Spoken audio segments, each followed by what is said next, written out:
जो मैं तुझे बताने जा रही हूं ना, उसे बस एक कहानी समझकर न सुनना। इसे अपने भाग्य का सच मानकर अपने दिल में उतार लेना, क्योंकि आज जो शब्द तेरे कानों में पड़ने वाले हैं, वो तेरी आने वाली जिंदगी की दिशा बदल देंगे, तेरी सांसों की लय बदल देंगे, तेरे कदमों की चाल बदल देंगे। और ये जो मैं तुझे कहने बैठी हूं, ये मेरे अपने मन की बात नहीं है।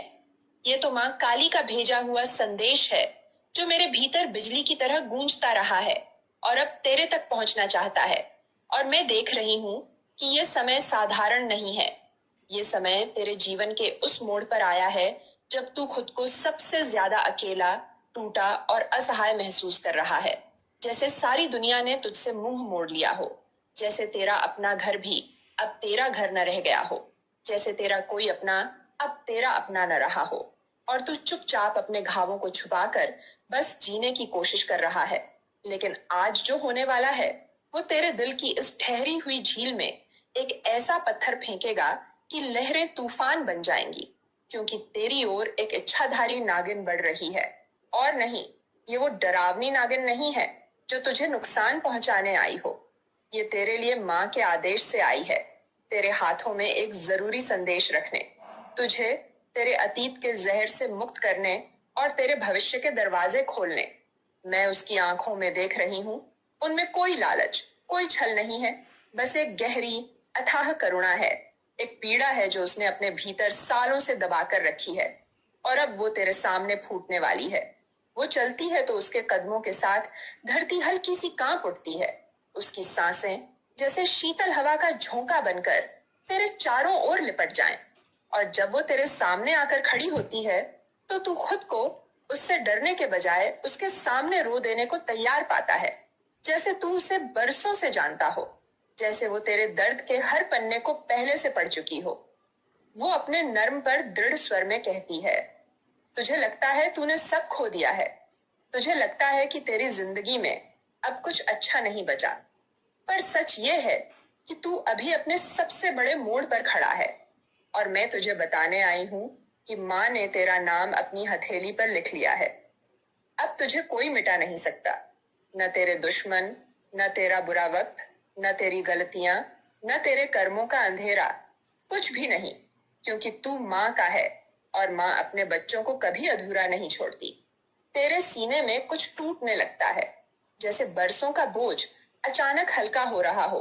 तेरी आंखों में नमी भरने लगती है, और वो नागिन तेरे सामने बैठकर तेरा हाथ थाम लेती है। उसकी उंगलियां ठंडी हैं, लेकिन उनमें एक अजीब सी ताकत है, जैसे तेरे भीतर से सारी थकान खींच कर ले जा रही हो। वो कहती है, तेरे आस पास जो लोग तुझे गिराने की कोशिश कर रहे हैं, उनका खेल माँ ने देख लिया है। अब उनके दिन गिनती के रह गए हैं।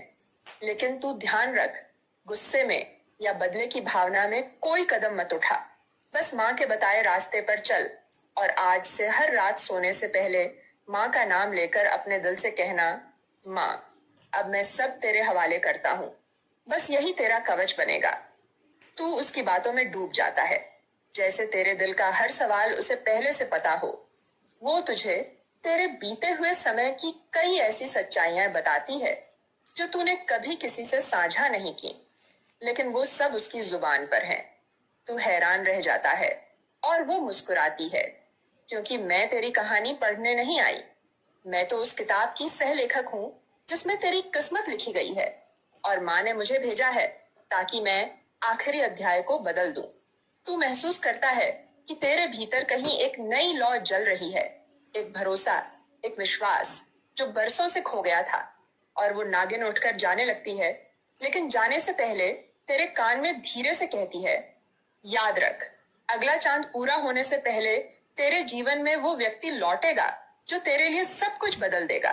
लेकिन जब वो आए तो उसे पहचानना और माँ का शुक्रिया अदा करना, क्योंकि ये माँ का वादा है, और माँ कभी अपना वादा नहीं तोड़ती।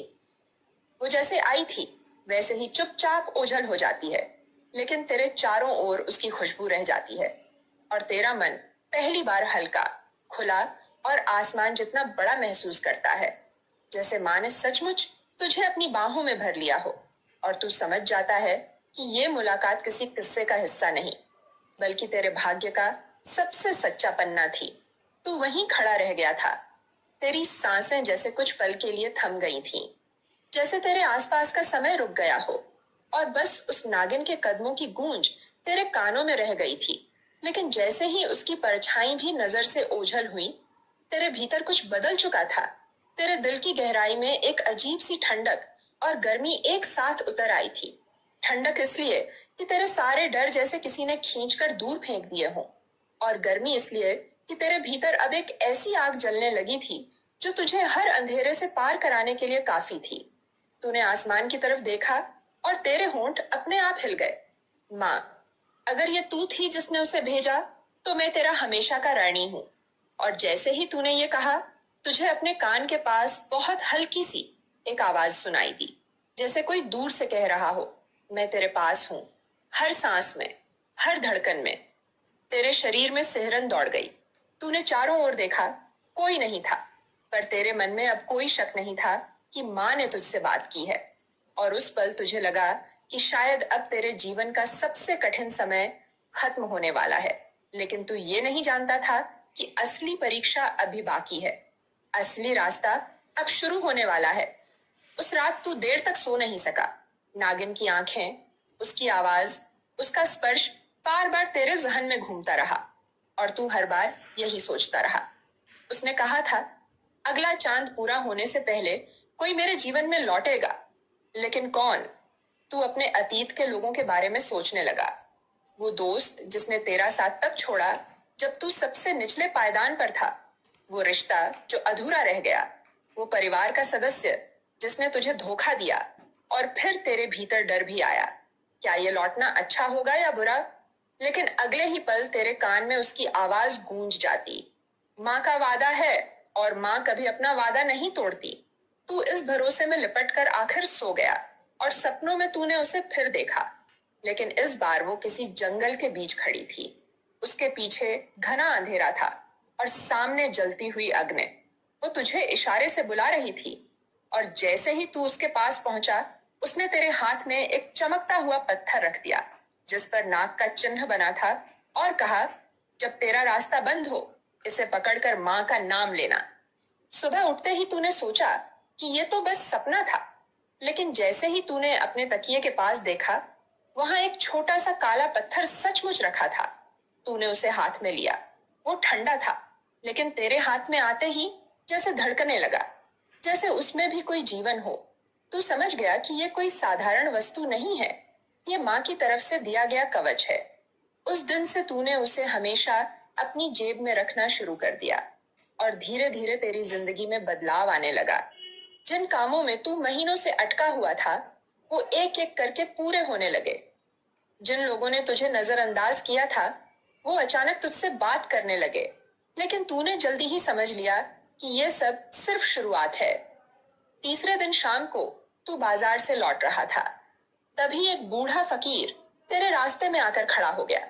उसकी आंखें गहरी और रहस्यमयी थीं। उसने तुझे देखते ही कहा, तेरे पास माँ का पत्थर है, संभाल कर रख, ये तेरी सबसे बड़ी ढाल है। लेकिन ध्यान रखना, जिस दिन ये पत्थर तुझसे दूर होगा, उस दिन तेरा सबसे बड़ा संकट तेरे सामने होगा। तू चौंक गया। तुम्हें ये कैसे पता? बूढ़ा हल्के से मुस्कुराया। मैंने तेरे आने से पहले ही तेरी कहानी देख ली थी। और फिर वो भीड़ में गुम हो गया। तू उसके पीछे दौड़ा, लेकिन वो कहीं नजर नहीं आया। और तेरे दिल में ये बात पक्की हो गई कि अब तेरा हर कदम माँ की नजर में है। दिन बीतते गए, और जैसे जैसे चांद का आकार बढ़ता गया, वैसे वैसे तेरे भीतर बेचैनी भी बढ़ती गई। और ठीक पूर्णिमा की रात तू अपने कमरे में बैठा माँ का नाम जप रहा था। तभी दरवाजे पर दस्तक हुई। तूने दरवाजा खोला, और वहां खड़ी थी वही शख्स जिसे तूने बरसों पहले खो दिया था, जिसकी याद ने तुझे कई रातों को रुलाया था, जिसके जाने से तेरे दिल का आधा हिस्सा सूना हो गया था। वो बिना कुछ कहे बस तुझे देख रही थी, और तेरी आंखों से आंसू अपने आप बहने लगे। तेरे होंठ हिल नहीं रहे थे, लेकिन तेरे भीतर एक आवाज थी, माँ, ये तू ही कर सकती थी। उसने धीरे से कहा, बहुत समय हो गया, लेकिन मैं वापस आ गई हूँ। तुम दोनों बैठकर देर रात तक बातें करते रहे।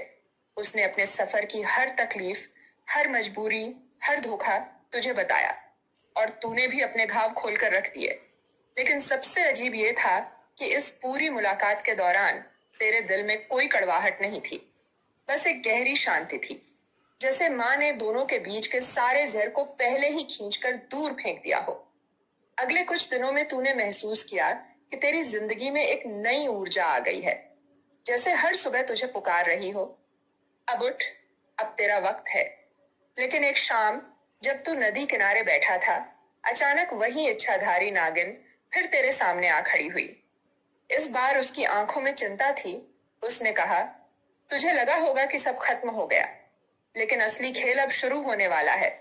माँ ने तुझे जो पत्थर दिया है, अब उसका असली मकसद सामने आएगा, क्योंकि अगले 7 दिनों में तेरी जिंदगी का सबसे बड़ा तूफान आएगा, और अगर तू डगमगा गया तो सब कुछ खो देगा। तूने घबराकर पूछा, क्या होगा? वो बोली, तेरे अपने तेरे खिलाफ हो जाएंगे, और वो शख्स जिसे तूने अभी गले लगाया, वही तेरी परीक्षा का सबसे बड़ा कारण बनेगा। लेकिन याद रखना, माँ ने तुझसे वादा किया है, और तुझे बस उस पत्थर को पकड़कर उनका नाम लेना है। 7 दिन ऐसे गुजरे जैसे किसी ने समय की रफ्तार बढ़ा दी हो, और फिर वो दिन आया। तूने देखा कि तेरे ही घर में तेरे बारे में झूठ फैलाया जा रहा है। वो लौट कर आया, शख्स भी किसी दबाव में तुझसे दूर होने लगा, और तेरा दिल टूटने लगा। लेकिन इस बार तूने आंसू नहीं बहाए। तूने अपनी जेब से पत्थर निकाला, उसे कसकर पकड़ लिया और माँ का नाम लिया। और जैसे ही तूने ये किया, तेरे भीतर एक ऐसी शक्ति दौड़ गई कि तूने डर की जगह हिम्मत से सबका सामना किया, और धीरे धीरे सच सबके सामने आ गया। तेरे खिलाफ रची गई सारी साजिशें ढह गईं, और वो इच्छाधारी नागिन आखिरी बार तेरे सामने आई। उसकी आंखों में संतोष था। उसने कहा, अब मेरा काम पूरा हुआ। तू अब माँ का सच्चा बेटा बन चुका है। अब तेरे जीवन में कोई अंधेरा ज्यादा देर टिक नहीं पाएगा।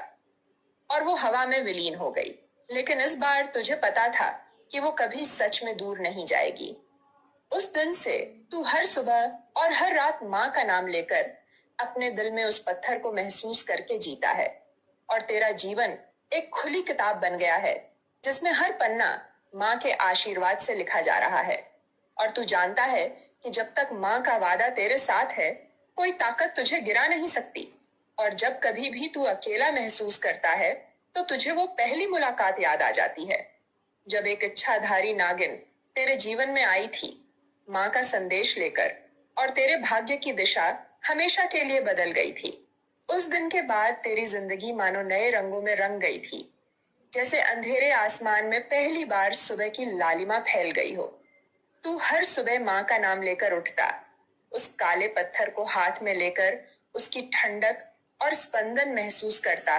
परंतु माँ का आशीर्वाद पाकर भी तेरे भीतर एक सवाल धीरे धीरे आकार ले रहा था, अब आगे क्या? क्योंकि जब इंसान सबसे बड़ी लड़ाई जीत लेता है, तो उसके सामने एक नया रास्ता खुलता है, और उस रास्ते में अक्सर नई चुनौतियां छुपी होती हैं। एक रात तू अपने आंगन में बैठा था, आसमान में चांद आधा था, लेकिन उसकी रोशनी में तेरे पत्थर पर बना नाग का चिन्ह चमक रहा था। तभी अचानक हल्की सी हवा चली, और तुझे अपने कान में वही जानी पहचानी आवाज सुनाई दी। तूने सोचा मैं चली गई? नहीं, मैं बस पीछे हट गई ताकि तू खुद अपने पैरों पर खड़ा हो सके।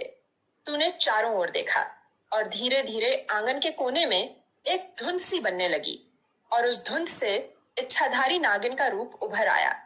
इस बार उसका चेहरा और भी शांत था, लेकिन उसकी आंखों में एक गहरी गंभीरता थी।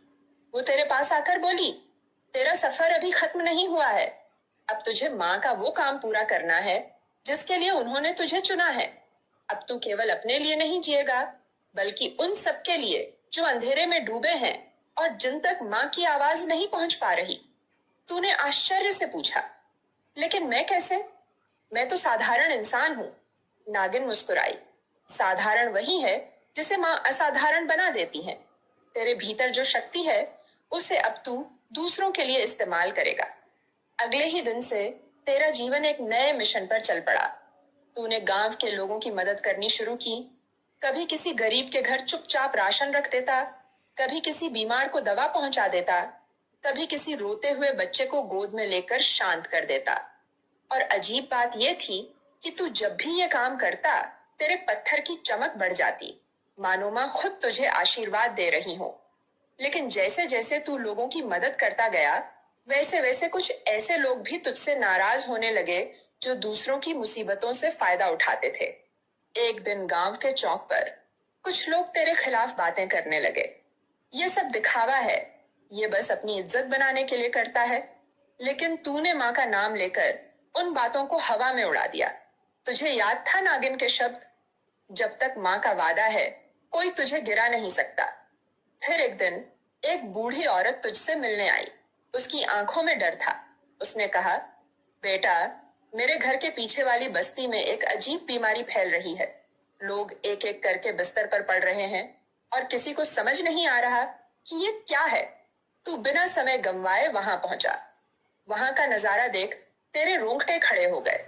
लोग पीले पड़े चेहरे के साथ चुपचाप लेटे थे। बच्चों की आंखों में रोशनी कम हो गई थी। तू समझ गया कि यह कोई साधारण बीमारी नहीं, बल्कि किसी बुरी शक्ति का असर है। तूने उस पत्थर को हाथ में लिया और माँ का नाम जपा। तभी अचानक तुझे लगा कि पत्थर में गर्मी फैल रही है और उस गर्मी से तेरे आसपास की हवा बदलने लगी। तभी पीछे से वही इच्छाधारी नागिन प्रकट हुई। ये काम तेरा अकेले का नहीं, मैं भी तेरे साथ हूं। उसने अपने लंबे बालों को झटका और उसकी आंखों से नीली रोशनी की किरणें निकलकर उन बीमार लोगों पर पड़ी। धीरे धीरे, जैसे किसी ने भारी पर्दा हटा दिया हो, वैसे ही उनकी सांसें सामान्य होने लगीं और बच्चों के चेहरे पर हल्की मुस्कान लौट आई। वो औरत तेरा हाथ पकड़कर रोने लगी। बेटा, तू तो हमारे लिए भगवान बनकर आया है। लेकिन तूने उसकी हथेली पर हाथ रखते हुए कहा, नहीं अम्मा, ये सब माँ का काम है। मैं तो बस उनका भेजा हुआ एक जरिया हूं। नागिन ने तुझे देखते हुए मुस्कुराकर कहा, अब तू समझ रहा है ना कि तुझे क्यों चुना गया। दिन बीतते गए और तेरी पहचान गांव से निकलकर दूर दूर तक फैलने लगी। लोग तुझे ढूंढने आने लगे, कोई अपने जीवन की उलझन लेकर, कोई बीमारी, कोई गरीबी और कोई टूटे हुए मन के साथ। तू हर एक की मदद करता, लेकिन कभी किसी से कुछ नहीं लेता। बस इतना कहता, माँ का नाम लो, सब ठीक होगा। फिर एक रात तू अपने कमरे में बैठा था। तभी तुझे महसूस हुआ कि पत्थर अचानक भारी हो गया है। तूने उसे उठाकर देखा तो उस पर बना नाग का चिन्ह हल्की सी लाल रोशनी में बदल रहा था। उसी समय नागिन प्रकट हुई। अब तेरा सबसे बड़ा काम आ गया है। एक ऐसी आत्मा है जो बरसों से भटक रही है। उसे शांति दिलाना तेरे हाथ में है। लेकिन सावधान, ये रास्ता आसान नहीं होगा। अगले ही दिन तू नागिन के साथ उस जंगल में पहुंचा जहां पेड़ों के बीच एक पुराना खंडहर था। वहां की हवा भारी थी, जैसे उसमें कोई अनकही चीख अटकी हो। नागिन ने कहा, यही वो आत्मा फंसी है। तूने पत्थर को कसकर पकड़ लिया और माँ का नाम जपने लगा। तभी हवा तेज हुई और एक साया तेरे सामने आकर खड़ा हो गया। उसकी आंखों में गुस्सा और दर्द दोनों थे। उसने गरज कर कहा, मुझे यहां से कोई नहीं निकाल सकता। तूने शांति से जवाब दिया, तेरा गुस्सा तेरी कैद है, छोड़ दे। माँ तुझे अपने पास बुला रही है। आत्मा हंसी, माँ ने मुझे छोड़ दिया, तभी तो मैं यहाँ हूं। तूने पत्थर को अपने दिल से लगाया और कहा, माँ अपने बच्चों को कभी नहीं छोड़ती, तू बस लौट आ। अचानक पत्थर से एक तेज रोशनी निकली जिसने पूरे खंडहर को रोशन कर दिया और वो आत्मा रोते हुए गायब हो गई। जंगल की हवा हल्की हो गई और नागिन ने कहा, तूने कर दिखाया। उस दिन के बाद तुझे महसूस हुआ कि पत्थर अब और भी हल्का हो गया है, जैसे उसने भी राहत की सांस ली हो। नागिन ने विदा लेते हुए कहा, अब मैं सच में जा रही हूँ, लेकिन जब भी तू माँ का नाम लेगा, मैं तेरे पास आऊंगी, चाहे तू जहां भी हो। तू घर लौटा।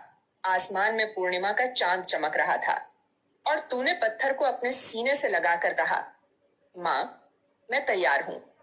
जब तक मेरी सांस है, मैं तेरे काम करता रहूंगा। और उस पल तुझे लगा कि तेरे कंधों पर माँ का हाथ है और उनकी आवाज कह रही है, मेरा बच्चा, तू अब कभी अकेला नहीं होगा।